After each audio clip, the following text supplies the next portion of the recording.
The hollow tongue. Julian Vant once possessed the most enviable tongue in the world. As one of the most influential food critics alive, a single review from him could elevate a restaurant to global fame or destroy a chef's career overnight.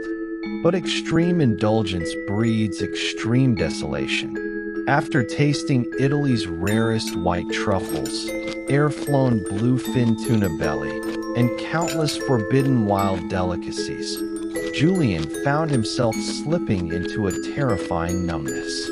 Even the finest wagyu turned to dry sawdust on his tongue. The richest wine tasted like water drawn from a rusted pipe. He was diagnosed with a condition no doctor could cure: gustatory depletion. To Julian, losing the ability to taste was worse than death. On the night he prepared to end his life, alone in his own restaurant, a handgun resting on the table, a man appeared. The stranger wore a gray robe and carried with him the cold, metallic scent of decay. Without a word, he placed a pitch-black ceramic plate before Julian. Along its rim ran a delicate carving, an unbroken ring of tiny teeth. Mr. Vant, the man said, his voice like bones being crushed between molars. All ingredients in this world have limits.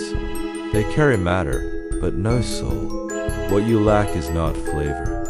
You have never tasted memory. He told Julian that if any living tissue were cut upon that plate, it would transform into a dish unlike anything this world had ever known. At first, Julian restrained himself.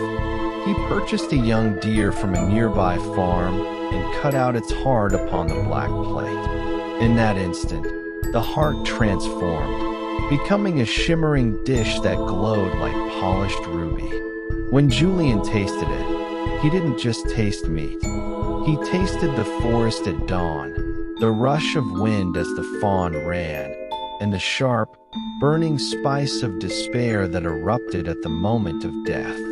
It was the most profound meal he had ever known. Julian was lost. Seeking deeper, more complex flavors, he soon moved beyond animals. He paid desperate drifters obscene sums of money for a sliver of flesh from a fingertip cut upon the plate. He tasted the bitterness of poverty, the sour ache of homesickness, the sharp sting of selling one's own body. Each bite drove him further into frenzy. His eyes bulged and reddened with manic hunger. He no longer ate to be full. He ate to consume the lived experience of others. Before long, even that failed to satisfy him. Their memories were alien, distant, unreachable. One night, driven by unbearable hunger, Julian stared into the mirror and understood. The most profound flavor in existence was one's own soul. He lifted his knife and cut a piece of flesh from his left hand onto the black plate. The dish bloomed with sacred, golden light. He ate and reached a summit beyond language. He tasted childhood innocence, the sweetness of first love, the arrogance of success. He devoured his past, and he could not stop. He consumed his calves, his abdomen, his arms.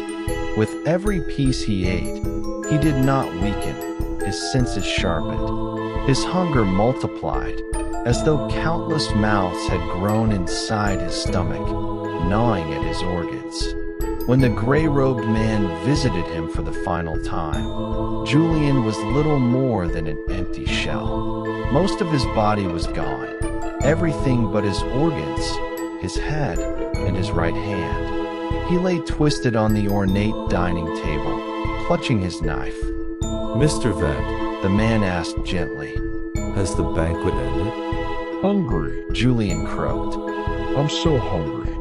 You have eaten your past, your body, even your soul, the man said, smiling as he gestured to the black plate. Now, you may enjoy the finest delicacy of all. He seized Julian's hand and forced the knife toward his mouth.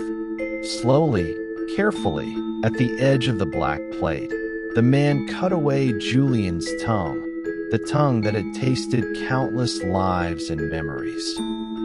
Days later, Julian Vance's mutilated corpse was discovered. Most of his flesh and organs were gone, but the strangest detail lay on the table.